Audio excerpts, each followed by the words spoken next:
Good morning. The time is 10:30. This is Rick Williams, Chair of the Development Committee. I'm going to call the committee to order.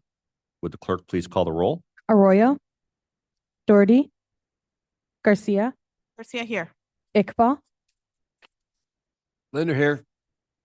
Tepe, Tempe here. Leonard, Roth, Roth here.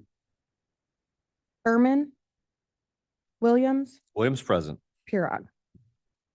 We have a quorum? Do we have any remote attendance requests? Seeing none, we'll move on. I would ask for someone to move for unanimous consent for the minutes of June 17th, 2025. I heard. Requested by Dr. Iqbal. Are there any objections? Seeing none, the minutes are approved. Is there anybody here wishing to address this committee on a matter other than petition number 4661? We'll hold public comment on that petition when we get to that item on the agenda. So is there any other public comment? Seeing none, we will move on. The monthly financials are with your packet. If there's any questions, staff is here to answer those now. Are there any questions? Seeing none, we'll move on to the Building and Zoning Division. Mr. Van Kerkhoff, would you like to present your Building and Zoning report, or Ms. Sign possibly? Yes, good morning, Mark Van Kerkhoff. Our building department is very busy this time of year with a lot of construction projects. We'll just move, we have something later in the agenda on proposed changes to the permit fees. But for now, we'll move right on to the zoning petitions. Very well. Our first zoning matter is petition number 4662. The petitioner is Alan and Gail Volp Truss. Good Mr. morning. Kerkhoff. Blair is getting the slides up, but this is a zoning petition proposing change from F district to F1. It's in your district, Mr. Chairman. It is.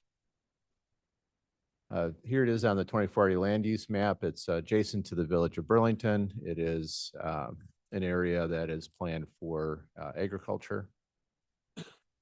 Here its location on the overall conceptual land use strategy map and the land use map. Here it is on the zoning map. You can see it's predominantly F district farming adjacent to the village, which is indicated in the red striping. The red box is the main parcel. The yellow box is the area proposed for rezoning to F1. You can see in this area, there's quite a few F1 rezonings that have been done over the year. This is the method the county uses to be able to preserve farmsteads and residential housing while allowing farmers flexibility of selling land to separate from the buildings. Here it is on the aerial. You can see it's predominantly agriculture in the area. Here's a close-up. There's just a few other farmsteads in the area. Close-up of the area subject to be rezoned with the one single-family home and some existing agricultural buildings. There's the survey. This is a petition summary, which is also in your packet in terms of the process being followed as required by our zoning ordinance. Water Resources had a recommended stipulation relative to the stormwater ordinance. Transportation had no comments. Environmental Health, just a stipulation, any well and septic connected to buildings on the property must remain fully on the parcel. No comments from Historic Preservation. He had an EcoCat report, which is required, NRI report. Recommended stipulations from the zoning board was the same as the Water Resources stipulation. No comment from the fire district. These were the standards, the finding, or the ZBA used in coming to their conclusion regarding the suitability as a F1 rezoning. The ZBA voted to recommend approval, and it's before you this morning. Next steps is here at Development Committee and the full county board. Happy to answer any questions, and I'm not sure if there's anyone here to speak on this or answer any questions from the petitioner. Is there a representative from the petitioner in the audience? I'd entertain a motion for approval. Linda moves. Moved by Linder, seconded by Iqbal. Any discussion? These are pretty routine. Please call the roll. Garcia, yes. Iqbal, Iqbal, yes. Linder, Linder, yes. Pepe, Tempe, yes. Williams. Williams, yes. Passes. Next item on our agenda is petition number 4349. Petitioner is Matt Klein.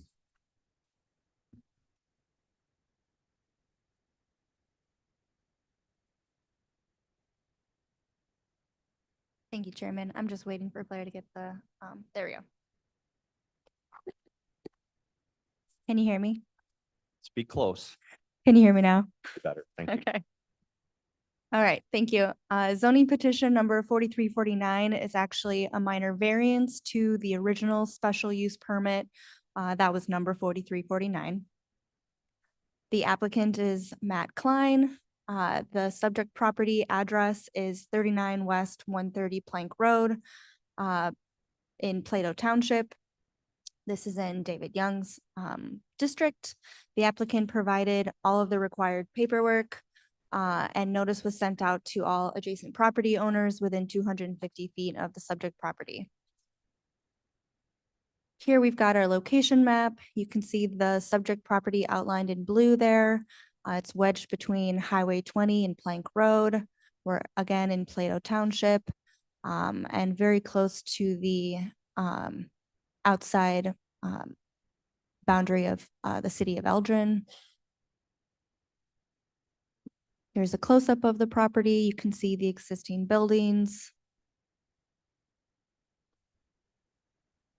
On our zoning map, you can see that this property was previously zoned the F2 with a special use. And again, the zoning isn't changing. This is just a minor variance. This slide shows the original site plan that was approved in the 2015 petition. We've added some indications of what was built and what was not built based off of that site plan. And then on the right-hand side, you can see the current conditions. So what was built was the originally proposed pavilion building. Does this have a picture? This building here. And then we've got the detention area in the southeast corner, the septic field in the northeast corner. And then as you can tell, these are hoop houses, not the original proposed buildings. And there was a building pad, or there is a building pad here, but that was originally designed for something different. So this is the new proposed site plan.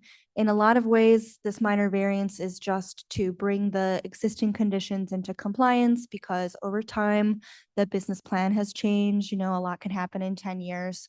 So this shows the revised site plan with many of the existing buildings being relocated and then a couple of new buildings being proposed. I'm going to flip ahead one so you can see I've sort of outlined in different colors what's happening. So again, the blue buildings are existing structures. The pavilion is built. This walk-in cooler is built. This blue rectangle here is what they call the PASIC building.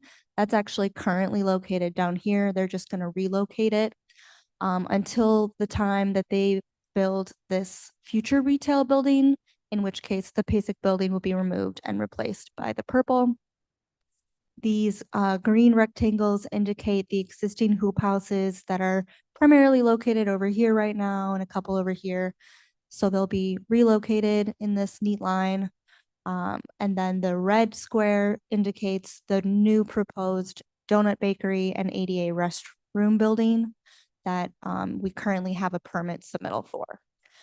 They've also revised the layout for the parking lot. They've reduced the amount of parking. There used to be more in this corner over here.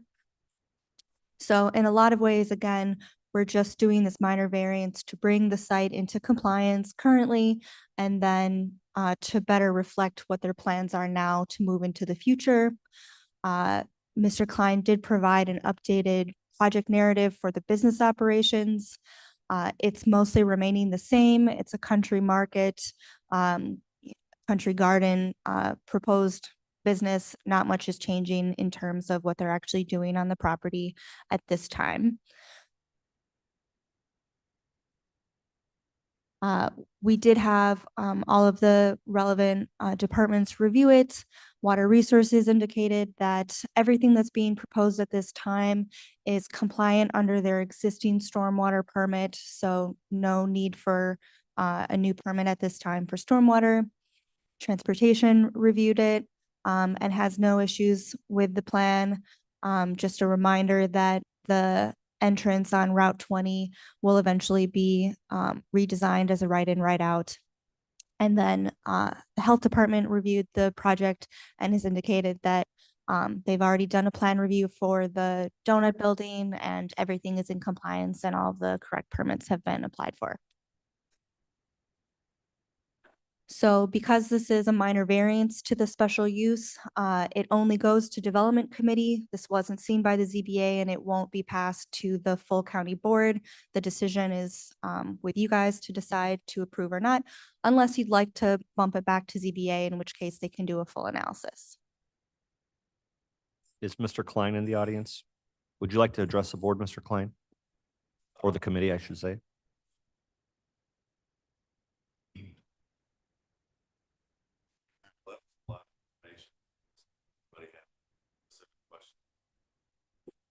Mr. Tepe? Thank you. Mr. Klein, wanted to make sure that the septic tanks and, you know, were effective enough to handle this growth?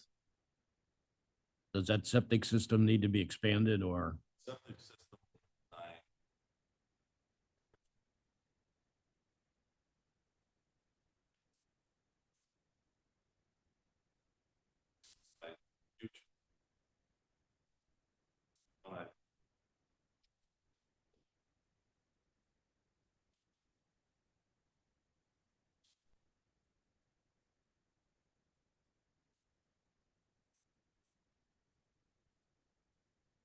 Okay.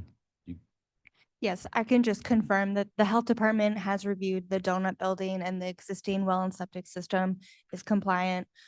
If the future retail building has additional restrooms or food service, then an additional health review will be conducted. But for what's being proposed at this time, everything's good.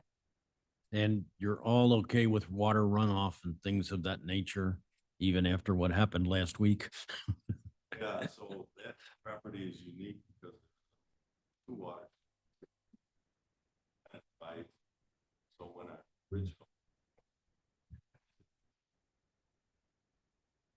Okay, now we get the green light. Okay, thanks, Mark. So originally, we had a much larger retail building designed on the northwest side. I don't know if you want to bring up the map, but so there's two watersheds. The water will flow, about half the property flows to the northwest and the other half flows to the southeast. So there's a dotted line that kind of zigzags through the middle of the property. So if we built buildings on that northwest side, it was too much to be able to get a retention pond in that little corner. We'd have had to build, block walls, and it was just cost prohibitive. So we kind of redesigned things when we realized that after going through the engineering. And we already built the detention to the southeast, which will handle everything south of that, basically that dotted line there. So we will have to do another retention pond up in that area before we do any building there. But that's going to be before we build the next building. Yeah. Is that Well, understandable or? just with full disclosure, my wife and I are customers and have been there and Thought you were your smart. other places. Appreciate that. Mr. Klein, how much of your food production is local? 100%. Well, for what we produce, so we sell also like Southern Illinois peaches and some other items like that. But everything as far as vegetables are all grown on our farm in western King County. Western King County near Burlington. Any other questions for the petitioner? Madam Chair? During the fall harvest season, apples and pumpkins, I'm sure you get a large crowd at apple cider donuts, I imagine. The parking, do you have adequate parking for all the people coming to shop and buy fall? Yeah, there are some busy days where it's full. No, I've counted 21 to 25, and I think we got 30 spaces set there. So that's been our busiest day. So we don't plan on anything getting that much busier, but Okay, and I've always wanted to go, but I haven't. I live in the southern part of Kane. But I've heard wonderful things about your farm. Do you have animals there for children, like the petting only, zoo? we did, we had some goats just in a small pen just to try that out. So we don't really plan on doing a major entertainment for the fall. It's mainly just what we produce. I think in my original letter, we did say we may have some animals on site just for that period. In the future, we'd also like to maybe do some farm to table dinners. But we're going to approach that as kind of a temporary seasonal basis. So if we decide we want to do that, then we apply for a permit for like an event. Okay, very nice. Would be very welcoming, I think. Thank you. Any other questions for Mr. Klein? I'll entertain a motion to approve. Linda moves. Moved by Linder, seconded by Dr. Iqbal. Any further discussion? Please call the roll. Garcia, Garcia, yes. Iqbal, Iqbal, yes. Linder, Linda, yes. Pepe, Happy, yes. Williams. Williams, yes. Thank you. Thank you. Next item on our agenda is petition number 4661, petitioner Timothy Meyer on behalf of TNT Howard LLC. All right, thank you again. This is a little bit longer of a presentation, so I'm going to move through it kind of quickly, but I'm more than happy to go back and answer any questions if you have any, all right? So again, the applicant is Timothy Meyer on behalf of TNT Howard LLC. Tim is also the property owner. He's requesting the special use permit in the F farming zoning district to allow for the development of a commercial solar energy facility. The property is located on a parcel in Elgin Township. It is west of Randall Road and south of Howard Road, I think. Highland, sorry. I'll show you the map. All of the petition documents have been uploaded to the Kane County website for your review. I've also included all of the public comment that I received up till this morning and provided that all to you on paper today, and all of the proper notice was provided. All right, so here we have our location map. We are up in Elgin Township, Section 8. Again, you can see we're about a half mile west of Randall Road and about the same south of Highland Avenue. Here we have the aerial map. So you can see we're surrounded in part by some residential subdivisions and in part by additional agricultural land. Here's the soil and water map in case we need to reference it. There does appear to be quite a bit of hydric soils and wetland in and around the area. Here we have the zoning map. Again, the property is zoned F farming district. You can see some of the residential zoning, E3, R1, the PUD is residential, and then all of that hashed area is the city of Elgin. Here's a close-up. This site, I'll point it out again later, but this is Brookside Drive here. So the site would be accessed from Randall Road onto Brookside Drive into the property. I've included the subdivisions map, again, just as a reference. This is the Almora Heights subdivision plat, again, that I included to show Brookside Drive is a fully platted and dedicated roadway all the way to the property line. Here's our future land use plan. This is in the critical growth area. It's designated resource management, much like lots of our solar developments. Here's a close-up of the future land use plan. Again, resource management over here. So we've got more resource management in this kind of agricultural area, and then we have the residential indicated as rural residential. Here's the proposed site plan. Again, this is the access drive here from Brookside Drive. Brookside Drive does, the constructed portion does end about here. And then this is just an agricultural access onto the property currently. The site plan does meet all of the required setbacks. Here's a close-up again, and the setback distances outlined here on the right-hand side. So the requirement, again, as a reminder for the setback to residential is 150 feet from the panels to the residential homes. So it meets all of those requirements.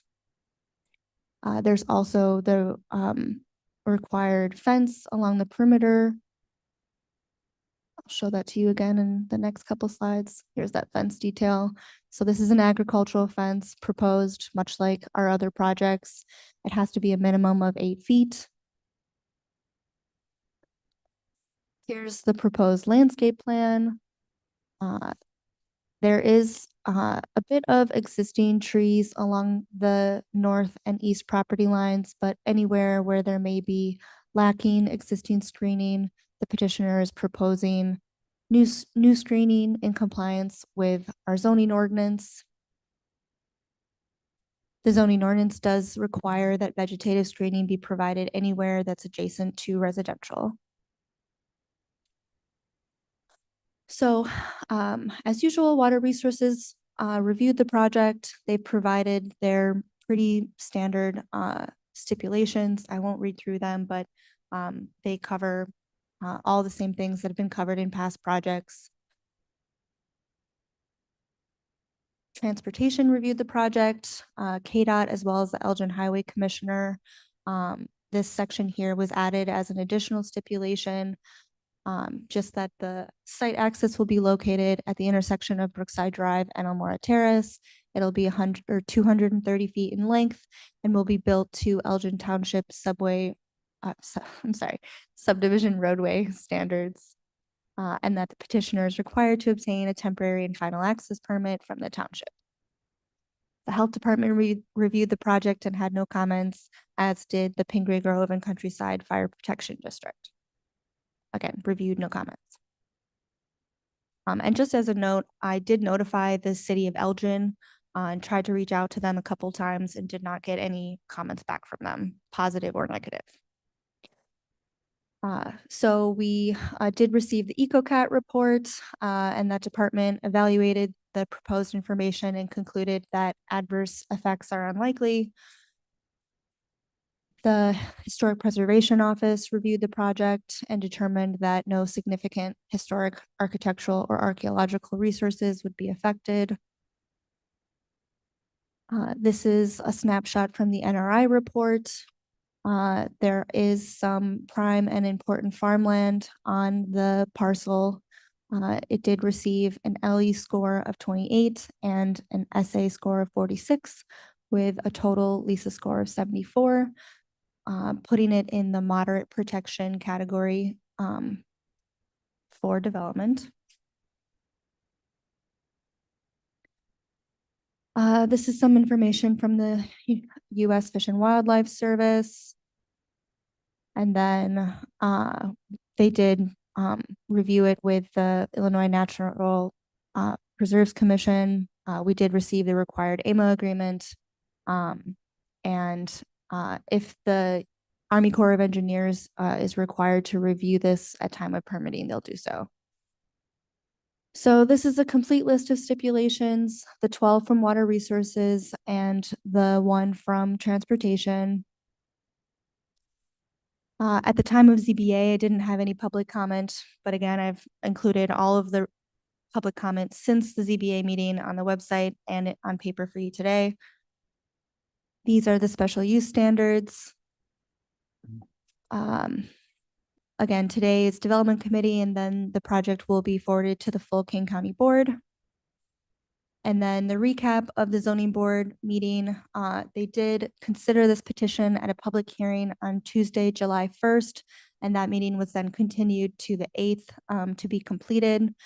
The ZBA heard testimony in opposition to the project and in favor. They established their findings of fact, which were provided in your packet today, and voted to adopt them, and then ultimately voted to recommend approval of the zoning petition with the recommended stipulations. And that concludes my presentation. I'm available for any questions, and I do believe the petitioner is here as well. Thank you, Ms. Stein. I have a question for you. Have we received any comment from the city of Elgin regarding this project? No. They've been notified? Yes. Does anybody have any questions for Ms. Stein, Madam Chair? Thank you. I saw a slide you were going quickly. Yes. 6 endangered species? Blair, can you pull up the presentation again? Sorry. I don't know what slide it was on, but I know I saw 6 endangered species. I'm just curious what that is. Yeah, there's here, let's get back to it. There's usually a couple of species identified.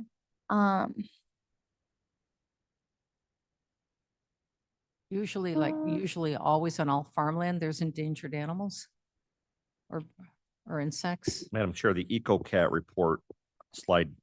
Oh. There you go. There we go. Potential.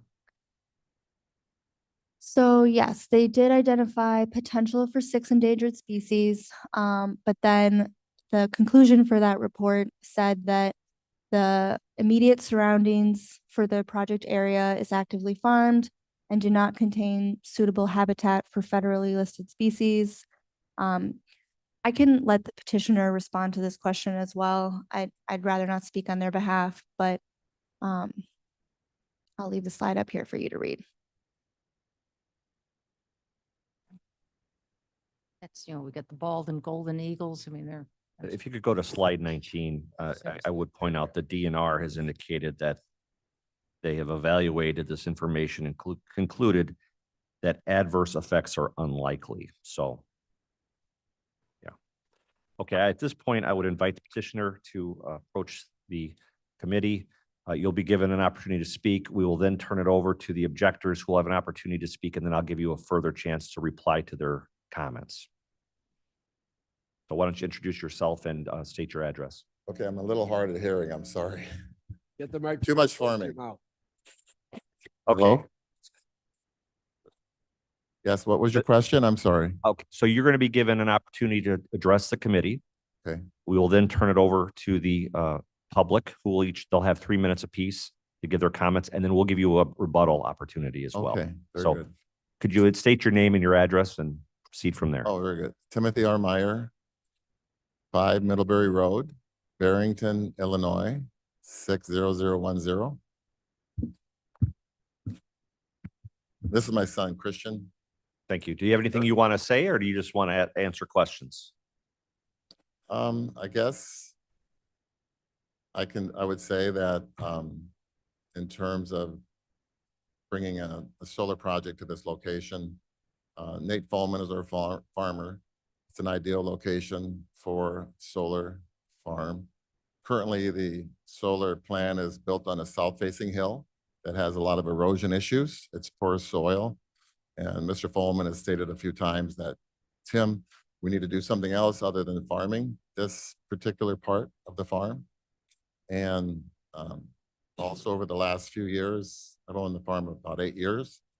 The only comments I get from neighbors is, you're not gonna put houses or apartments here. We don't want houses or apartments because we have a issue with traffic getting in and out of our subdivisions on Durand Road and on the 20, because there is no stop sign, stop lights at that intersection. So I promised all of them I won't put apartments or homes there. We'll look for an alternative. And then I've been getting a lot of letters on leases for solar. And I am an engineer, grew up on a farm in Iowa. I do care about the neighborhood, grew up in a small town of 1,000 people. So rather than just turning it over to another party from the East Coast or West Coast, I thought it better if my sons, I have 4 sons, that we developed the project into solar. And therefore we can manage the process, I think, in a better fashion. So we think the highest and best use of solar, and then once solar's in, I think the community will be relaxed and realize, okay, now that the area's been stabilized and they know what's gonna happen with that land. So that's my comment. I'll give you an opportunity to speak after. Are you done, Mr. Meyer? I guess that's it. Mr. happy Linder, to I have a answer couple questions. questions and I'll turn it over to the rest of the committee if that's okay with you. Mr. Meyer, you indicated that you're going to be doing this project yourself. So you do not have a signed lease with the solar company as of I do present? not. Do you have an operator identified to construct well, do you have a developer identified to build the project and and then to operate the solar facility? Yes. Okay, and who are those Well, individuals? we're identifying them now. Okay, So we're making decisions. We're evaluating the different parties to see who we feel is qualified, who is good. We will review the projects they've already built. And review them for the standards that I require. I've seen, yeah. So we're in that phase right now. so you don't have an agreement with ComEd to interconnect? to I the do grid? have an interconnection agreement with ComEd, yes. That's in place? That's in place, yes. When And was that signed? I've already written them a large check. Okay. Do we have a copy of that, And we're meeting, Natalie? we're meeting with them on July 24th to do a site review. You indicated that you promised the neighbors you weren't going to put houses or apartments there. Are any of those individuals in this room that you had those conversations with? Possibly, Okay. yes, I'm sure. Did you have the property marketed for sale for any length of time before you came to the decision that you were going to do a solar project? Yeah, I did. I'm not officially for sale, but I was trying to sell it to the Forest Preserve. I thought it would be an ideal site for the Forest Preserve to own the land. I had a difficult time getting a hold of them, so I kept bothering them and finally got a hold of the head of the Forest Preserve and he said, Tim, and I know you keep bothering me, but we're not interested because of the subdivisions around there. We have a tough time controlling dumping. So we're not interested. Okay. And I've had the same issue. You name it, it's been dumped. And the only other complaint I've gotten from the neighbors is, where are we going to dump our cuttings and our branches? Now, we did put signs around I made signs, I put signs around the farm saying, no dumping, no motorcycles, no four-wheelers. Nate Folman, the farmer, said, Tim, look, they're creating $3,000 of damage every year riding four-wheelers through here. He said, you won't get that stopped. I said, oh, no, I will. I'll just hang out on the weekends, get to know the people. And once they know you, they're less likely to cause damage. And when I saw a four-wheeler, I would just stop them and say, let's talk to your dad. And so we go to their home and I say, well, it's $3,000 a year. It would be kind of like if I came by and broke 5 windows every year. And then the father goes like, oh, I didn't realize that. So then it stops. And then they actually help police the farm.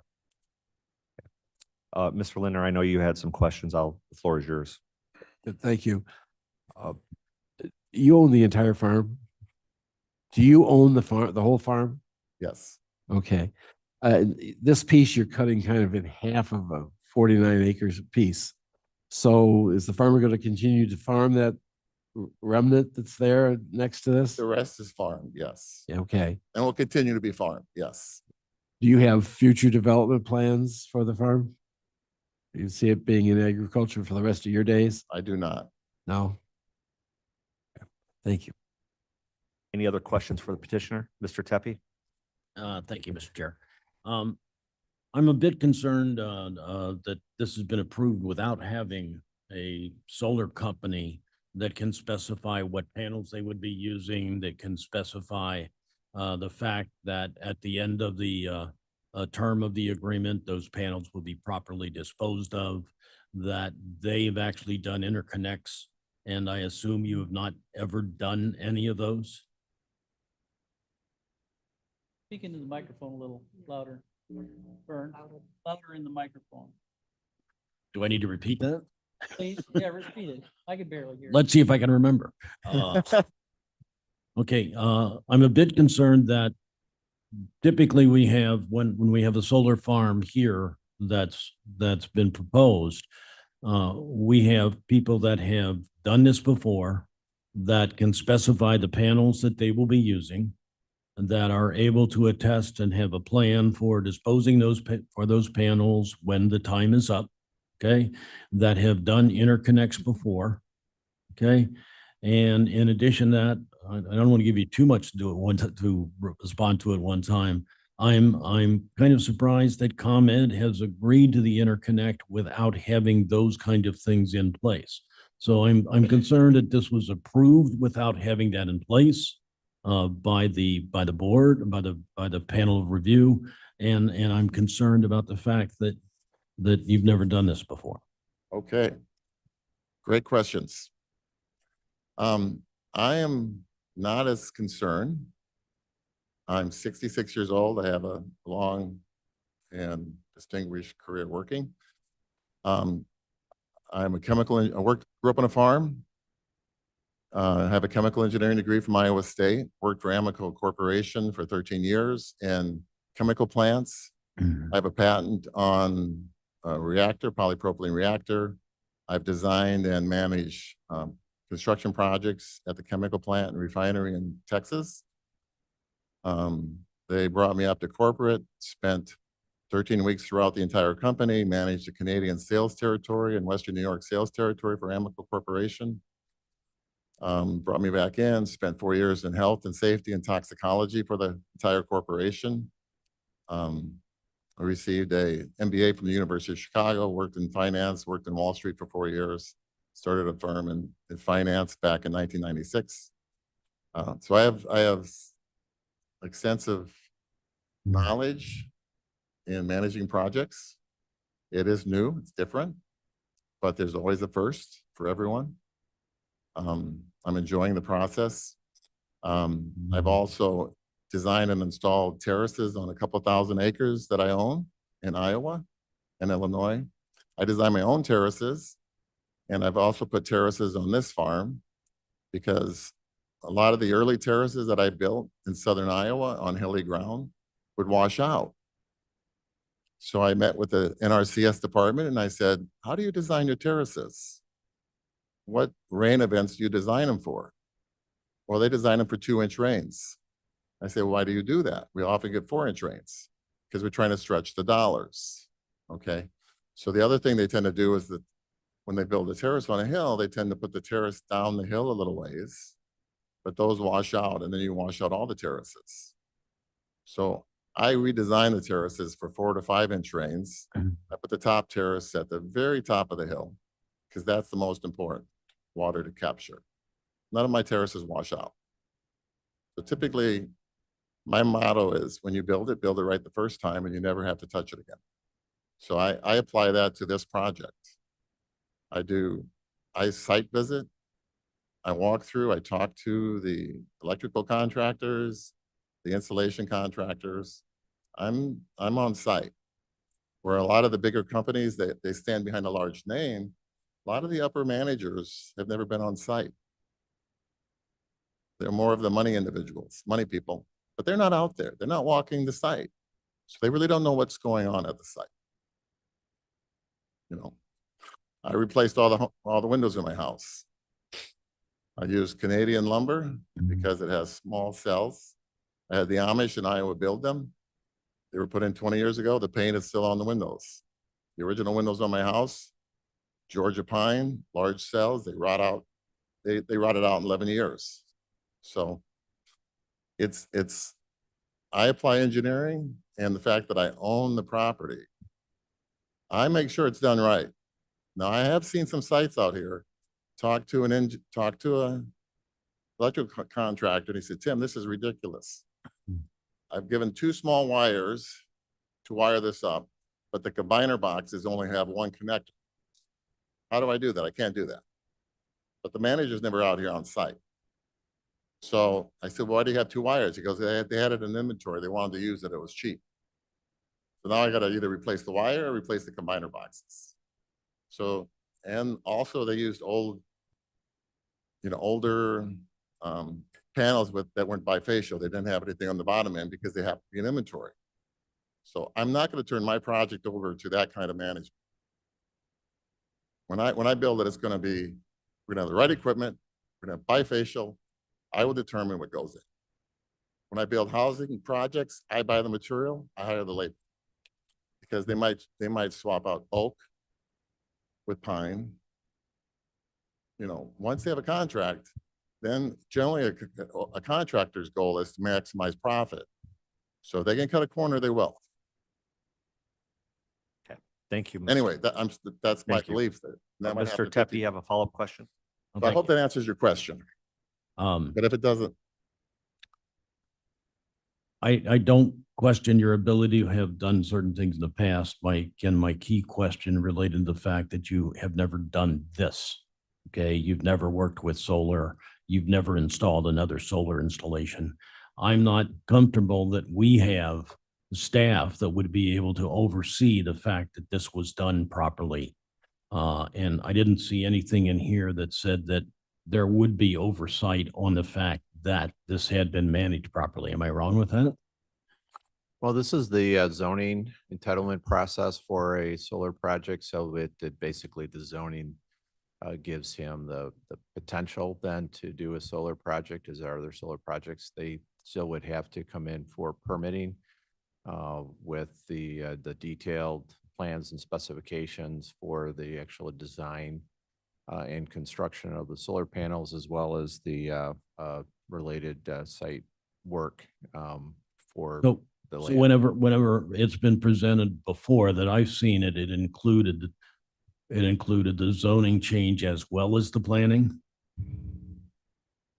No, they may have had different levels of engineering, because in some cases, their solar projects, they maybe had a engineer on board who's already designed the solar project.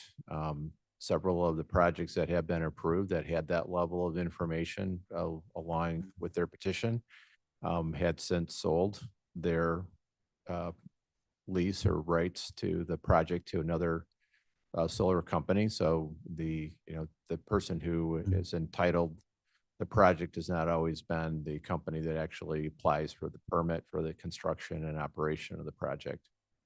Okay, thank but you. now I have contacted ComEx, a recycling company that will decommission it at the end. So I've worked directly with that company. Yeah, well, Thank Mr. Chair, I will be voting against this because I'm not comfortable with that aspect yet. And also because I feel this is much too close to existing residential neighborhoods. So Thank you, Mr. Tepe. At this point, I'm going to turn it over to the public. I'm going to invite Jacqueline Thompson to address the board.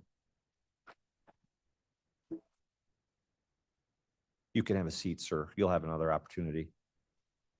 Hi, Ms. Thompson. Could you state your name and your address for the record, please? My name is Jacqueline Thompson. I'm at 12N271 Jackson Drive in Elgin. I am one of the bordering houses of the proposed solar facility. You have 3 minutes, ma'am. As of right now, we have 44 homes that have signed a written petition opposing the solar facility that will be going in. I'm from West Highland Acres. You could see my house right there on the map next to the road that it will be coming up to. There are 10 homes in West Highland Acres that border this field, and all 10 homes are opposed and have signed it. I would like to bring up ecological impact. I notice on all these pictures, there's a big chunk of those woods there. that is now gone, which was prior to this process. I'm not sure why it wasn't part of the zoning and application process. That's about 10, 15 acres hearsay. That was done last fall. And on the geometric site plan, there is a date of October 9th, 2024. And that was completed before that was even completely graded. So I'm just confused on why that wasn't part of this process to take all that out for this solar facility. Also on the application, it mentions 26 acres. On all the plans, it's up to 40. Part of the natural resource inventory report, it does mention that this site is a premier protection site, part of the Go Green, what is it referred to, 2024 infrastructure plan for Kane County. It has wetlands, the floodplain, slopes, creeks, everything that they entail in that. So I'm just curious as to why this would be part of a development like this. I am concerned about that. Also, as you can see, two sides of the field are surrounded by homes. So it's just way too close. A residential area, 150 feet coming away from our homes.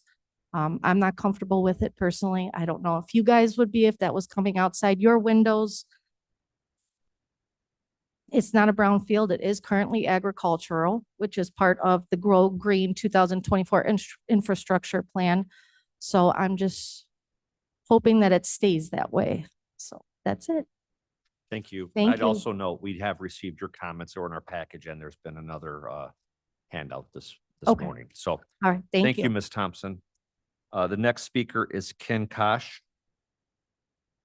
I hope I pronounced your name right, sir. My State your name's name Ken and Cush. address. I live at 12N 206 Tina Trail. And my question is, the 150-foot setback, it should be from the property line, not from my house or anybody's houses. You know, if you go back to the drawing where he shows his solar field, you know, oop, nope, back.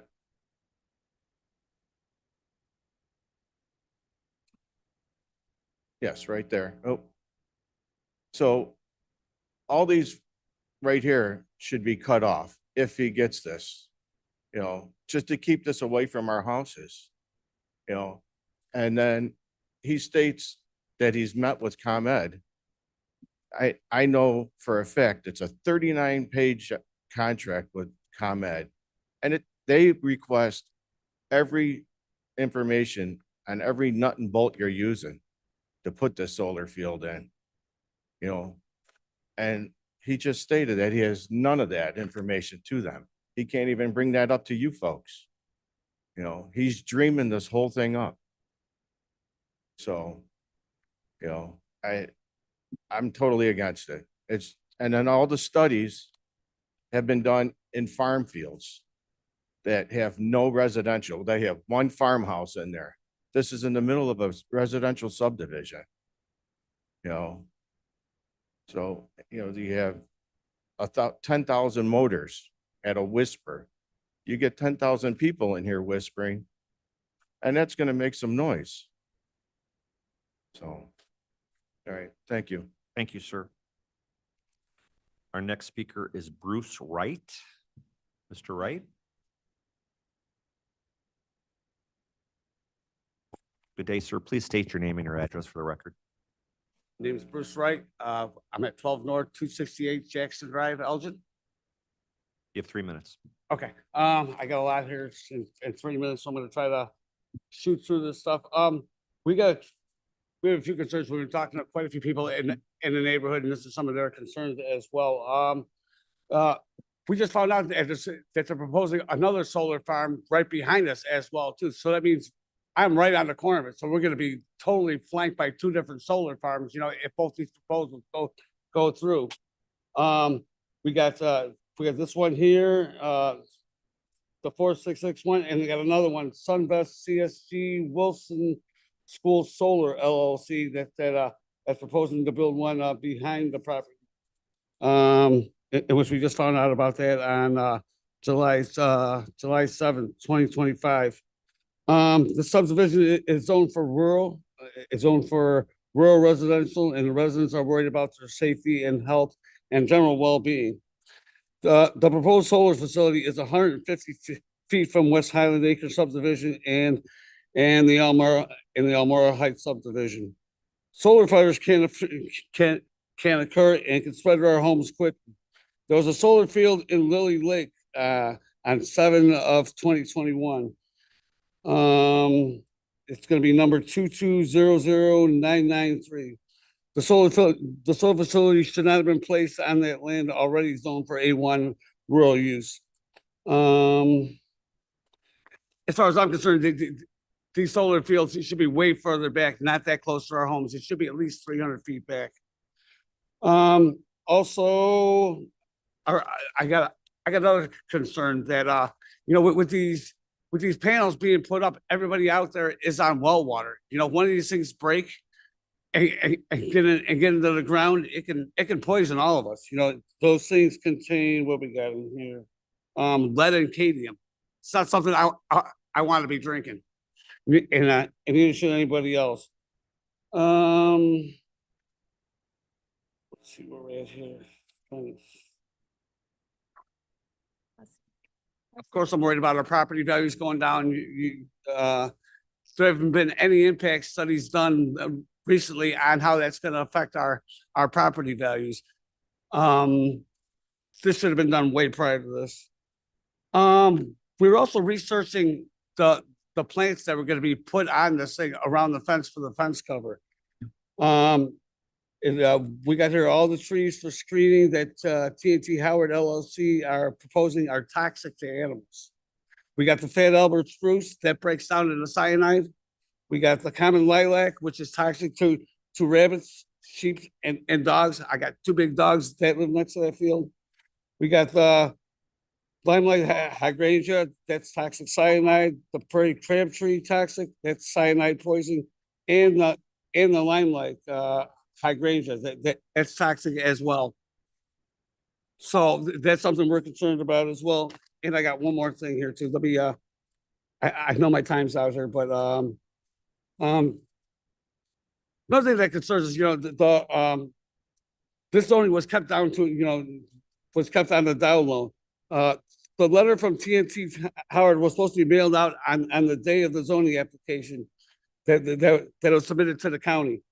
They dated it on 5/16, but nobody in the area received it until 5/28. That's quite a bit afterwards, Yes. Thank you, Mr. Wright. I have to cut you off now. Okay, thank you. Our next speaker is Lisa Olson. Ms. Olson, would you introduce yourself and state your address for the record, please? Yes, my name is Lisa Olson. Address is 12N260 Charlotte Court, Elgin. You have 3 minutes. Just wanted to say I am opposed to the solar field or solar farm being put into the field right behind our residential neighborhood. I have great concerns about the property value impact that this will bring to this neighborhood, as well as the proximity of the solar panels to all of the surrounding houses. As you saw, this butts up right directly to quite a few houses. The fact that this plan is to put these solar panels right against all of our yards rather than having it as far away from any residential property as possible causes me great concern. If we were talking about a much larger field and the solar farm was planned to be at the furthest point away from the residential houses, my concern wouldn't be as great. However, as you can see, that's not the case. These will literally be right in our backyards. I have a hard time believing that this will have no impact to us either through noise, glare, and very importantly, our property values. And again, given the proximity to the houses and that this is right in the middle of a residential area, it just doesn't seem like this is the best place for a solar farm to go. Thank you. Thank you. Mr. Meyer, would you like to address, I'm sorry, did you, I think there's some other objectors. did you sign up? I had told some people that we weren't signing up objectors. I'm sorry, my mistake. I had told some people that we would just call objectors. Okay, that's fine. Yeah. Sure. We'll need your name and your address, sir. You'll have 3 minutes.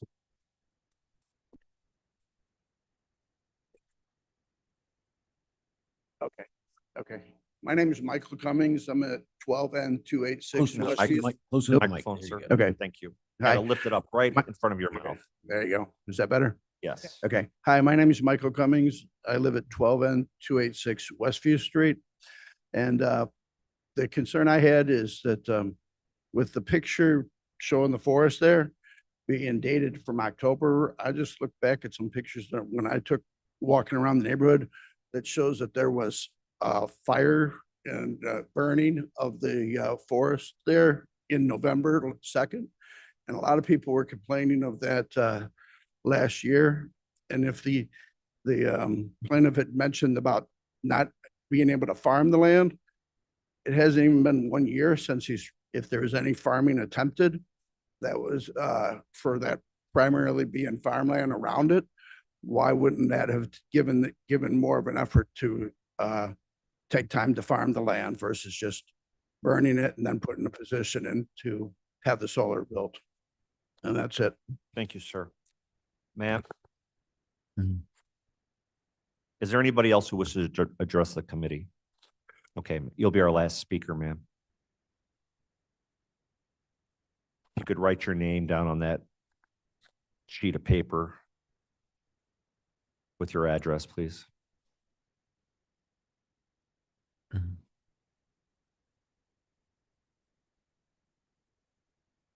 Hi, my name is Sharon Wright, and I live at 12 North 268 Put, Jackson put the Drive. microphone.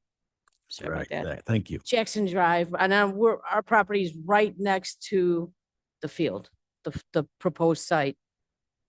This from the beginning has been done incorrectly. First of all, him filling out his application. Second of all, sending his letters out late. He did not, like my husband said, on 5/16, we didn't receive until 5/28. And he did not do it to all the 250 feet away from the property line. My next door neighbor did not receive a letter whatsoever, giving her the heads up. But everything has been done. He cut the trees down. He hasn't been, the animals were displaced. He had a fire out there, unsupervised. Nobody was there. If the wind was coming, he would have burned our houses down. He's been doing things that there was a tree that fell on his property, fell into our backyard. We contacted him. He never responded. It was a big limb, and I put pictures there so y'all see. And we had to take care of it ourselves. If it profits, he'll take care of it. If it profits him, but he won't take care of it. It doesn't make him money. I'm sorry, I'm getting a little nervous. I got a little motion here. The environment, there's so many birds and deer and, we see those sand cranes all the time. My neighbor, she's got 3 babies and they're out. We all enjoy this place. It's beautiful. And then we see owls. Her husband seen an eagle. I mean, so you're going to be destroying that. This place is flanked 3 ways. The site is flanked 3 ways with residential communities. And if a tornado came through, God forbid the devastation. Solar panels come flying at our houses or us. We got to think about it. Look at all the tornadoes that have hit.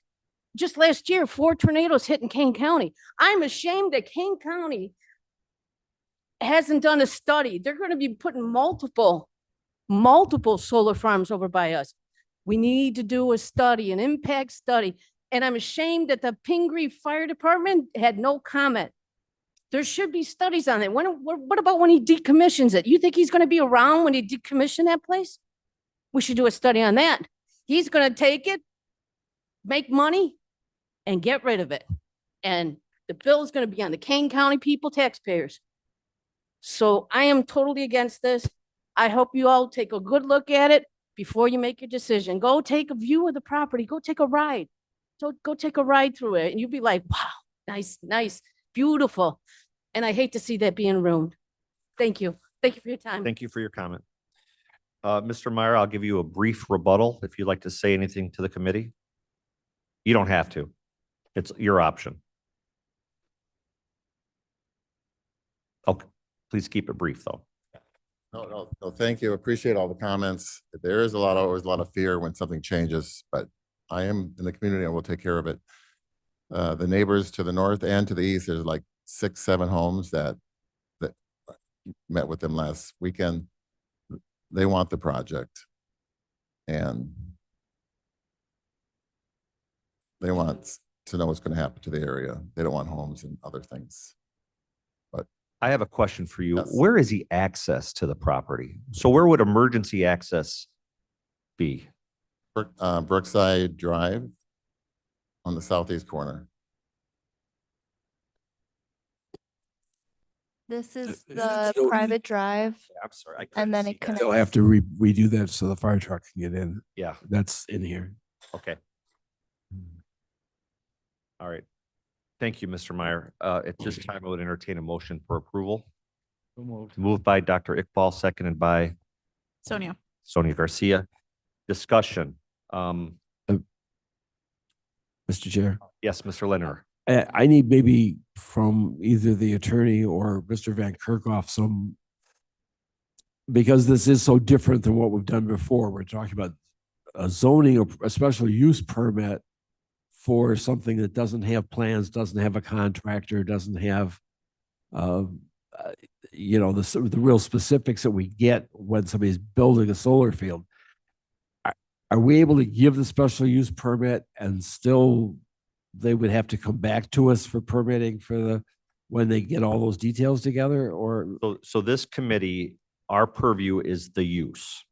How someone comes to build a home, you know, we don't review their building plans, we rezone it so they can build a home. And then it's up to a different department. So I think these are excellent questions. I'm gonna ask Natalie to respond to that, but I just want to remind the committee, our purview here is the use, the proposed use. Natalie, were there any defects or inaccuracies or missing information in the petition? So for the zoning entitlement process, the petitioner met our minimum requirements. And I do want to clarify that he will have to come back and get a full stormwater permit, a full building permit, and have engineered plans, all of the details that will all be reviewed and approved by staff. There is a little bit of difference with this petition versus past petitions because Mr. Meyer is a first-time solar developer versus these other companies that have been doing this, you know, for years. And so there's a little bit difference in the level of detail for the submittal, but it has met our minimum requirements for the zoning entitlement process. So maybe Mr. Van Kirkhoff or Ms. Waldenich, you can answer this question. Who is going to review the actual schematic building plans for the panels and the transformers and the utility lines and all of that? Sure. So that those submittals would be required to be submitted by professional engineers as part of those construction documents, both from a civil standpoint for the stormwater and professional engineers for the equipment and wiring. Those would be submitted to our building department and reviewed by one of our 2 Illinois licensed architect plan reviewers for completeness and conformance with the codes. And I had a couple other questions that I was going to ask staff. There was some testimony by the neighbors that Mr. Meyer cleared the woods. Is there any prohibition in our county ordinances prohibiting him from clear cutting his forest? No, there are no current ordinances that would prevent that. We had received calls, concerns with that, and our teams followed up with that to make sure that there weren't, you know, enough disturbance or things that would require a stormwater permit or other permits at that time. Was But nothing that would prevent them from Sorry. cutting trees. Was Mr. Meyer required to get a permit from the county to burn the trees that he cut down? No, Why is that? the county doesn't issue permits for burning.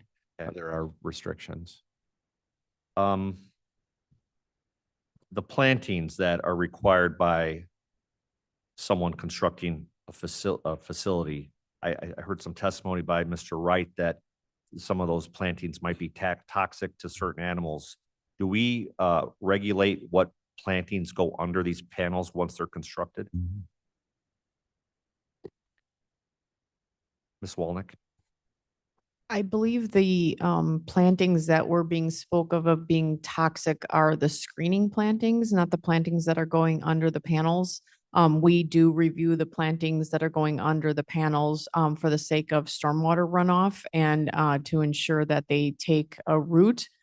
Typically, what we've seen in the county is either sod or prairie, and that changes how much runoff would be coming off from the site. So that will be reviewed by us as part of the stormwater permitting, but I can't speak to the materials being used for the landscaping screen. Thank you.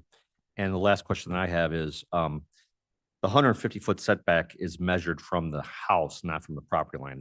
I looked at the code. That's correct, right? Yes, it's Is from. that the something we can house look to the at? Because that panels. doesn't seem, I mean, we have a meandered solar facility. It seems we should base that based on the property line, not where the houses are. Yeah, unfortunately, that's one of the items covered in the state statute that was dramatically changed the way we could look at and process our solar petition. I have a question that relates Yes, to I that. was, sorry, Mr. Leonard, please. Yeah, relates to that.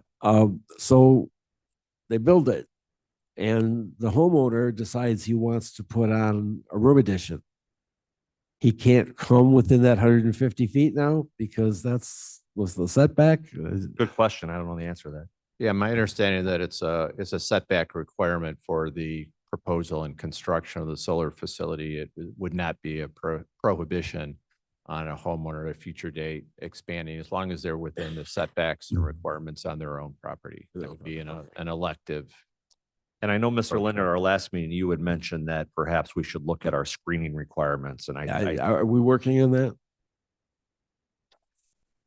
Yes. Okay. any Uh, other re- questions? Mr. Tepe? Thank you, Mr. Chair. Mr. Van Kerkhoff, okay? If this were to be approved, okay, what actions that would be taken would cause it to come back before the board as opposed to just being handled by the staff? Sure, that's a good question. We've had several solar sites where they have changed hands or developers, and they have requested changes to the site plan. Other than that was approved. So the main thing on these solar projects that would have it minimally come back to this committee for a approval for a minor variance would be if when the permit plans do come in, and if you go to the panels. Oops. So this would be when we do our zoning review of the building permit, when it comes in, this is what Natalie or Keith would be preparing with their construction plans. And if they don't match this plan substantially, then they would be required to potentially come back here for approval for a minor variance in the approved site plan. Or if it was, large enough, we would have them go back through the rezoning process. So essentially if we were to approve this zoning change, essentially the board is done with that and it's left up to the staff to handle the details. Correct. If the permit is consistent with the zoning that the county board approves, Thank you. particularly the site plan. Mr. Gripe? Hey, thank you, Mr. Chair. Just a couple of things. First of all, I know that we are learning lessons about what will and won't grow under solar panels. We've learned that the hard way with our own. So, but what I'm not sure of is when a solar field is constructed, who's responsible for preparing the soil? I think, Jody, you would express that it takes a lot of preparation to get anything to grow under those. So I'm curious about whose responsibility that is once this is all approved and said. It's ultimately the petitioner's responsibility. The county, under the stormwater ordinance, we do hold a letter of credit until the area underneath the panels is at least 80% vegetated. And so we will be reviewing it on the front end as well as the back end. In most cases where they're not moving a lot of soil, where in our facility, we did move a lot of soil because we had a big hill and it was kind of a construction dumping zone. That's not the case here. We're working with farmland.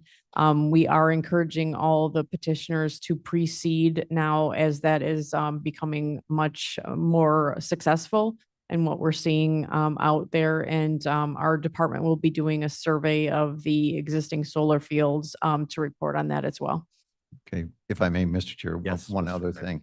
And I believe Mr. and Mrs. Smith both mentioned this, but part of the committee's decision, I think, should be relative to what is coming down the road. And there is another solar facility proposed very close to this one. So things shouldn't be done in a vacuum. I know you all know about this, but I just thought I'd mention that can kind of flavor the outcome. Thank you. I'm sorry, sir, public comment is closed. We can't entertain questions or comments at this point. Any Mr. further Chair. discussion?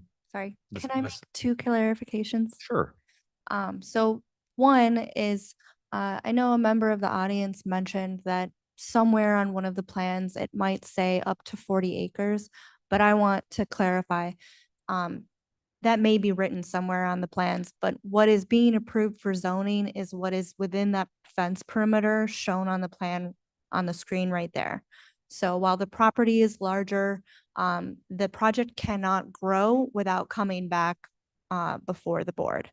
So the setbacks cannot be reduced and the project cannot get any bigger without coming back for the minor variance. So there may be a note somewhere on a plan that says up to 40 acres, but that is not the case. What's being approved is what's shown on the plan as you see it on the screen. So that's the first thing. The second thing is that our zoning ordinance regarding the screening, the vegetative screening, there aren't a lot of specifications, but the language does say evergreen foliage. So if there were proposed trees for the screening that are not evergreens, that can be corrected at the time of permitting to ensure that they are all evergreens. If you'd like to add a stipulation for clarity, you may, but I can also just ensure that at the time of permits, those be revised to evergreen trees rather than whatever was proposed. And then, Mr. Gripe, what was the last thing you mentioned? About the other solar. Oh, the other solar petition. So I just want to clarify that there is discussion on another solar facility in the vicinity, but I have not received a formal application at this time. I can show you where it is, but it's not an official submittal as of today. Okay. Any further discussion? Mr. Caius? Okay, I'm not on the committee. Okay. Yeah, the 2 things that I don't think were addressed was one of the petitioners had mentioned, or the speakers had mentioned the decommissioning. And my question is there's a regulation or a set about state, but you can explain the decommissioning and how it is guaranteed that that will be available at the end of the. Yes, so the petitioner did submit a decommissioning plan. The requirements are also covered in the executed AMA agreement, and it is essentially it falls on the facility owner. So whoever owns the project is the one responsible for the decommissioning, as well as the decommissioning surety, which we require at a later date.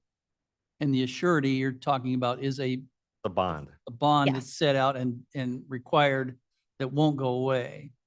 Right, even if the person that, or the company folds Correct. or anything like that. It will stay with whoever the facility owner is. So, and then the second one was, I think recently we've had agreements between the 2 parties, the builder and neighbors that don't, I mean, it doesn't have to fit with, we say it required 150 feet. I think some we've had recently that, and the onus would then be on the company that's putting it in and the property owners to come to maybe a separate agreement on their own, which would certainly eliminate any litigation or anything like that. And maybe something that would be suitable for both parties, like, okay, instead of 150 feet is 200 feet, you realize it's gonna be a smaller field, but maybe just to get it in, it might be appropriate for them to work it out. So just to say that if we have, we don't necessarily have to stick to all of the parameters, but the parties need to work out as much as they can. We've had developers offer additional screening. We've had developers build a berm. I don't know if the petitioner would be willing to voluntarily increase the setback to 150 feet from the property line, especially on the northern part of the property. I think that would be a benefit to the property owners. He certainly has room to expand it to the west. So just an option, we're not trying to fit it into some box that has to be that. If they can come to some agreement amongst themselves, then. So I would encourage the objectors and the property owner to discuss this after the vote here today, whatever it may be, because the vote here today is not a final vote. This matter will go to the county board at our August meeting, and forgive me, I don't know the date off the top of my head. The 12th of August at 9:45 a.m. we'll have our meeting and the vote will be final at that point. This vote today is a recommendation. It's not binding on the county. Thank you. Madam Chair. Thank you. A point was brought up by one of the neighbors regarding the potential tornado. Do the panels, I'm curious, are they stress test so that they could have the impact of a tornado coming through that area? Wind test. Frankly, I have no idea. Because that could be of concern considering it's so close to residential. Certainly. So our building code does cover wind resistance levels as well as like snow loads, but particularly wind resistant levels. So their minimum requirements would be consistent with the same that applies to the houses, structures, canopies, gazebos that are within the area. They could elect to design to a higher standard in order to protect their equipment if they wish to, but those would be the minimum standards. Because tornadoes coming through, 90 miles an hour wind, and then you've got the other ones that can go significantly higher, which God, I hope we never have to see here in Kane County, up to 150. But I'd say that may be of concern considering the proximity to a very tight residential area, that may be one considered. Okay. I think we're ready to vote. Would you call the question, please? Garcia. Garcia abstain. Iqbal. Iqbal, yes. Linder. Reluctantly, yes. Tepe. Tepe, no. Williams. Williams, yes. Passes with 3 yeses, 1 no, and 1 abstain. Thank you. Next item on our agenda. Petition number 4663, petitioner John J. DeRate, trust number 2010-10. Good morning again, Mark Van Kerkhoff on this one. This is also a zoning petition from F to F1. I'll go through the presentation quickly, but happy to entertain any questions that you might have. This is area shown for agriculture. Here it is on the 2 maps, conceptual land use strategy on the land use map. Here is on the zoning map. You can see it is surrounded by area that is predominantly zoned F farming with scattered other F1 zoned farmsteads. Here it is on the aerial. Again, you can see it's an area that's predominantly farmed. Here's a close-up of the subject property with the area to be rezoned in yellow. Here's a closer lookup of that with the existing single-family home and farm buildings. Site plan. This has gone through our notification process for the petition. Water Resources has their usual stipulations related to the stormwater ordinance and impervious area. KDOT had no comments. Health had their same comment about, or an additional comment, areas of animal confinement or manure piles should be 50 feet from the well, and farmed areas should exclude the septic field. Preservation had no comment. Echo Cat reports on file, National Resource Inventory report. The recommended stipulations for approval include from the Water Resources. They did review this according to the criteria for F1. Zoning Board recommended to you approval of the petition with the stipulations. Next step is you this morning, and if you have any questions, I'm happy to answer it. There may be somebody from the petitioner here. So again, this is another rezoning to split off a 5-acre homestead from a farm. So I'd entertain a motion to approve. Linda moves. Moved by Lindner, seconded by Iqbal. Any further discussion? Please call the roll. Garcia, Garcia, yes. Iqbal, Iqbal, yes. Linder, Linda, yes. Tepe is away. And Williams. Williams, yes. Passes. Next item on our agenda is a minor adjustment for Weiss Commercial LLC. We would entertain a motion to table this for 1 month. Yeah, Linda would move the By- table for one, or postpone for 1 month. Point of information be postponed would be the Postpone. proper terminology. Yeah, I Thank you. corrected myself, postpone for 1 month. Postpone. Linder moves, seconded by Dr. Iqbal. Call the question. To table Garcia month. for 1 month. Garcia, No, to postpone for 1 month. Postpone. right, to postpone for 1 month. Garcia, Yes. Iqbal, Iqbal, yes. Linder, Linda, yes. Tepe still away, and Williams. Williams, yes. And Mr. Chair, I might point out, I think it's to be to a time specific, so the next meeting, right? So wouldn't be 30 days necessarily, be to Next the month's meeting. next month's meeting. Next item on our agenda is our discussion on the building permit fees. You will recall that a few months ago, we discussed reevaluating our fees, which had not been increased since 1999. So we've asked staff to look at our fees and to adjust the fees by the Consumer Price Index for the last 5 years. Mr. Van Kerkhoff has done that. We have a handout here which shows what the current fees are, what the CPI is over the last 5 years, beginning in 2020, and what staff is proposing the fees to be. I'll turn it over to Mr. Van Kerkhoff for further explanation here. Certainly, and my apologies, I had this memo prepared, I just handed out, I did not make it into the packet. Just kind of explaining the process. Generally, what we did was we used the CPI to get up to date using the latest 2024, and then use that delta between to do some rounding, generally rounding just below to be in safe territory, to make the fees make sense. So it gives you an idea of what the new fee would be relative to the old fee. The top part of the chart has to do with our fixed fees.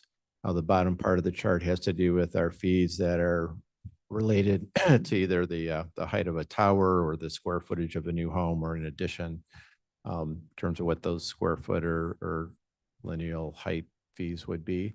I did in my memo include just a rough estimate using that, applying the CPI calculations to our 2024 actual permit fees, as well as our what we're projecting for the budget for 2026, what the increase would be.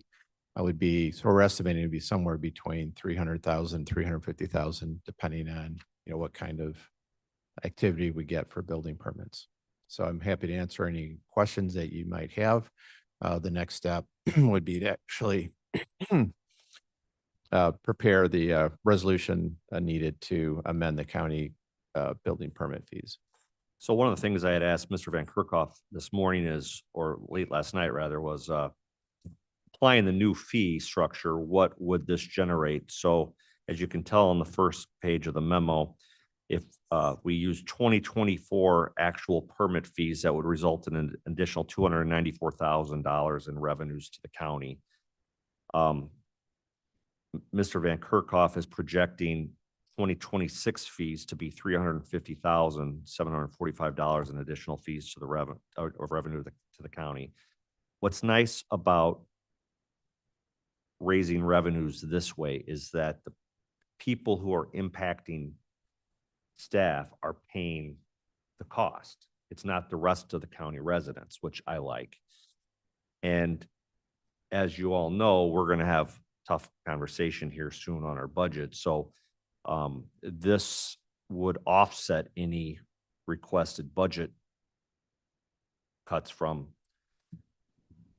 the departments under this committee's control. So I'm happy to entertain some discussion on this, but I think we should move to memorialize this by resolution in the next meeting or two. Dr. Iqbal? Yeah, Mr. Chairman, I think it's in the right direction. But I'm surprised why we don't stick to the CPI, why we are below CPI.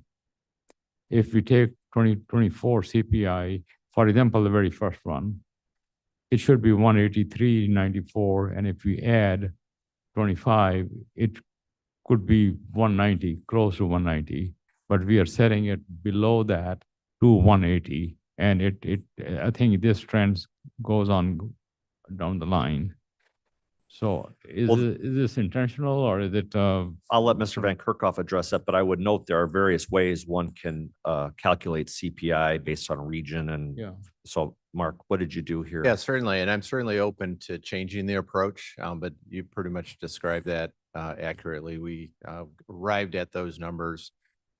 Typically, in the past, we have rounded our fees to, easy numbers to calculate, round numbers.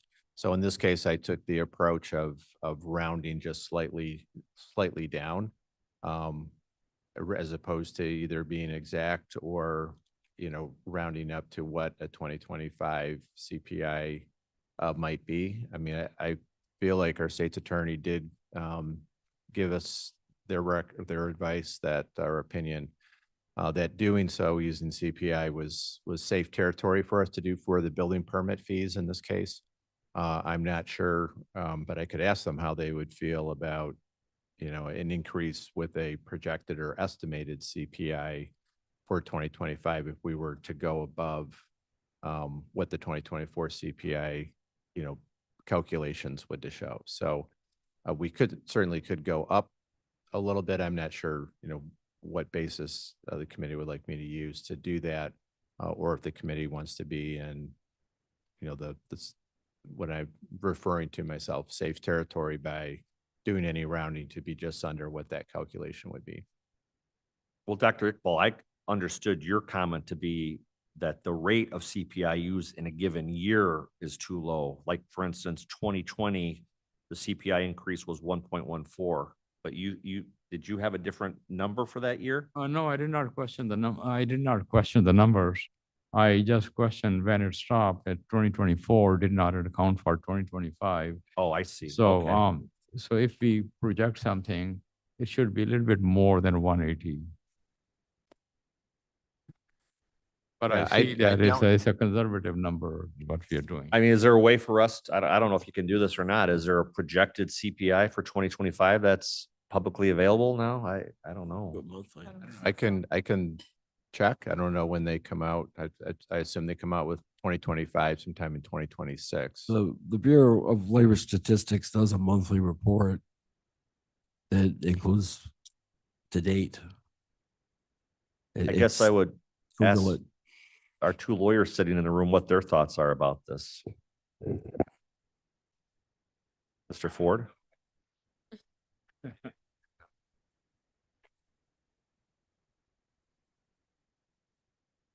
Thank you, Mr. Chair. Stephen Ford from the State's Attorney's Office. My thought would be if the committee's will is to move forward kind of with the model of basing the fees off of CPI as a resolution, or I guess an ordinance is prepared for a next development committee meeting, we can work with the development staff to see if there is a figure out there that would be reasonable and something that the county can rely on and justify in assessing fees for 2025. Could the resolution increasing the fees say that There'll be a further revision when the 25 final numbers are actually released. So in other words, we don't have to come back in April and redo this, that it will automatically adjust.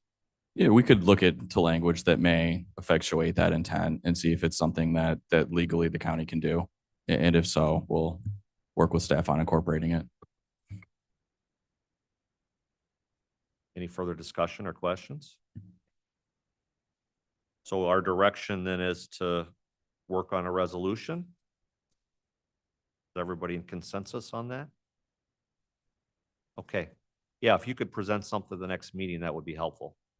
Sure. Thank you very much for your input. Thank you. Moving on to our Property Code Enforcement Division report. I don't see Mr. Mall here. Yeah, Mr. Mahal apologizes. He's not here this morning. They are keeping very busy, and as Mr. Caius nicely complimented them at the board meeting, are doing in my opinion, a fantastic job of keeping up with the caseload. You do have a detailed report in your packet, and I'm happy to answer any questions, or feel free to contact John Mall directly as well. Yeah, thank you. I note his report was submitted. It's very thorough as always, so that's more than sufficient for this month. Planning and Special Projects monthly report. Great, thank you. That report is also in your packet on file. I am going to actually, I'm happy to answer any questions on the first grouping of items. I'm going to park on the new section in this report, Community and Housing Development Activities, as an introduction to the remaining resolutions in your packet. So the first just update I have on the Emergency Rental Assistance Program 2, which is federal funds. As noted before, this program ends at the end of September. We have 5 capital projects that are underway, and that's subject of a resolution later on in your packet. We are also currently working with 4 Housing Stability Counseling subrecipient agencies with their funds. They are also helping give counseling and application assistance for our rental housing assistance program as well. The awareness campaign for our rental and utility assistance has resulted in a huge increase. Actually, since I wrote this report, we're actually getting closer to 200 applicants. Kim Lovey was the sole staff person administering that program previously. I began applying other staff resources to assist her with some components of the review process for these applications. Even that hasn't been enough. So this morning, actually, we started with a temp employee to help process those applications. The cost for that temp employee will be completely paid for out of the administration funds for that grant. So there's no cost to the county. That'll help us process these applications sooner. Then the next part, Community Development Block Grant Program, or our CDBG program. I have a couple folks here I want to introduce that are a big part of this moving forward. One, Chris Dahl here is part of the team that joined the Development Department from OCR. He has already been working with Riverboat Grants and with CDBG project management. So he's here. You'll be hearing more from him in future days, but a key part to us moving these programs forward. And then Nazreen Wakile. I know I practiced. And has her to join us here. She's actually one of the former OCR team members who is now under the management of the health department. And she particularly heads up our continuum of care and homeless service projects. But one of our huge needs with our Community Development Block Grant Program was we were not only up on our annual allocation of CDBG and home funds, but we're on this is our 5-year, every 5 years we have to submit to HUD a consolidated, what they call a consolidated plan. It's like our 5-year spending plan for the funds moving forward. And both of these have their own federal requirements for drafting, public review process, adoption by the county board, and then by no later than August 15th, we have to hit the submit button for everything to go to DC for us to access the funds. So we are under a real time crunch, and fortunately, I did ask Josh Beck as part of his exiting. Said, well, what would you do who would you put in charge of this if you were me? And he said, Nazreen. So worked out with Michael Isaacson. We have Nazreen on loan, along with our other duties, spearheading our consolidated plan drafting process, also with some support from some of our other planning team. So what you have in your packet are some resolutions, one for adopting the consolidated plan and annual action plan, which will go to the August board meeting. We also, if we do things differently over the years, HUD requires us to amend previous action plans. So you also have 2 resolutions in there for those as well. I think that's enough for now. On Okay. the staff report, we'll get into the bulk of the resolutions. Thank you and welcome. Good to have you. Can I entertain a motion to approve resolution TMP 25-833, approving a housing and community development consolidated plan? Iqbal moves. Moved by Iqbal, seconded by Linder. Linder. Any discussion? Mr. Van Kerkhoff? I do just have one correction that will be made in the plan. This is a draft document, but on table 1 on page 159, you'll see in the top box under with neighborhood infrastructure, Village of North Aurora project. It in error says lining and replacement of water main. The project that the Community Development Commission recommended for approval for the Village of North Aurora is actually for improvements to Veterans Park. So we will have that changed in the draft document, but I want to point that out to the committee. Thank you. Call the roll, please.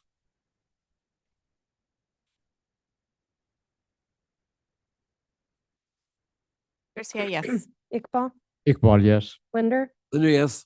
Tepe. Tepe, yes. I'm sorry, what was that? Tepe, yes. Thank you. Williams. Williams, yes. Passes. Next item on your agenda is resolution number TMP 25-834, amending the 2020 to 2024 Housing and Community Development Consolidated Plan. I have a motion by Linder Mr. moves. Lindner, seconded by Vice- Garcia. It's okay. Any discussion? Seeing none, would you please call the roll? Garcia, Garcia, yes. Iqbal, Iqbal, yes. Linder, Linder, yes. Tepe, Tepe, yes. Williams. Yes. Next item is resolution number TMP 25-837, approving substantial amendment to the Home ARP 2021 allocation plan. Moved by Linder. Iqbal, seconded by Linder. Lindner. Any discussion? Call the roll, please.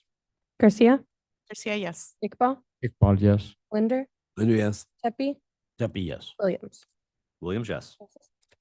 Next item on our agenda, resolution number TMP 25-879, approving projects for affordable rental housing using Emergency Rental Assistance Program 2 funds. Moved by Linder. Linder, moves, seconded by Garcia. Garcia. Okay, good. Any discussion? I will note that we're administering a substantial sum of grant money here now. So $15 million is nothing to sneeze at. So call the roll. Garcia, Garcia, yes. Iqbal, Iqbal, yes. Linder, Linder, yes. Tepe, Yes. Williams. Yes. All right. Subdivision, I don't see. We don't have anything under subdivision or environmental resources. I have 2 items under water resources. Okay, moving on to water resources then, Ms. Walnick. Really quickly, typically the committee doesn't hear about these stories. And so in light of the floods in Texas, I just want to again recognize our stormwater ordinance and how important that is here in Kane County. It's kind of shocking to believe, but in the last few years, we did have a large national youth organization come to our department and request to build cabins within the floodway of one of our creeks. And so because of the stormwater ordinance, that's not an allowable use. So they went back to the drawing board and they wanted to put the cabins in the trees in the floodway when they came back. So when we see these reports, that's one of the things we have as a tool here at the county to prevent those camps from going in our floodways and making sure that not only the children are safe, but our first responders are safe and not trying to rescue kids out of the floodway. I also want to recognize one of our camps that Mark Van Kerkhoff is well familiar with north of St. Charles. It is a historic camp, so they would have legal rights to have those cabins in the floodway of the Fox River, but they have been actively moving their cabins uphill. And now they have a soccer field in the floodway, which is an appropriate use because when the flood comes, you can get out of there quickly. But all their sleeping cabins are now safe and flood protected. And it's a great example of our stormwater ordinance and how it is protecting our citizens and our children.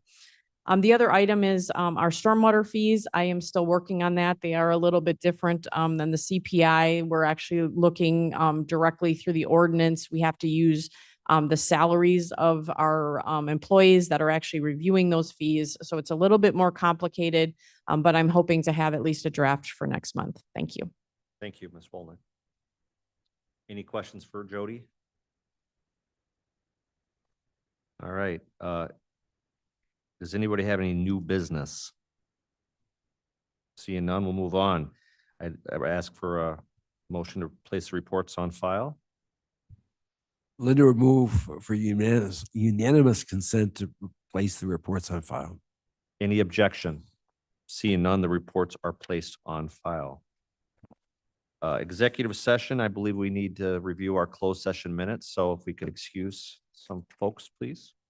Motion in a second. A motion to go into executive session for the purpose of the review of closed session meeting minutes. So moved. Moved by Second. Iqbal, seconded by Linder. Roll call. Garcia, Garcia, yes. Iqbal, Iqbal, yes. Linda, yes. Pepe, Steffi, yes. Williams. Yes. I'm going to executive session.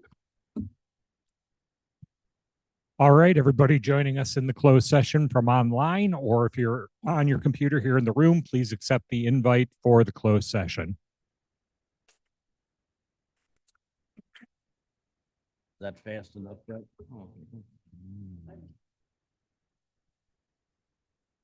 I am had enough of executive session minutes. I'm leaving. So much fun. You don't.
Oh, sorry, Sticky.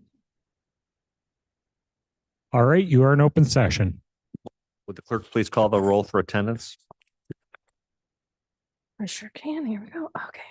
Arroyo, Doherty, Garcia. Garcia, here. Iqbal, Iqbal present. Linder, Linda here. Tepi, Steppy here. Leonard, Berman, Williams, Williams here. Roth here. Corn. I would entertain a motion to approve the release of closed session minutes as submitted. Linda would so move. Moved by Linder, seconded by Dr. Iqbal.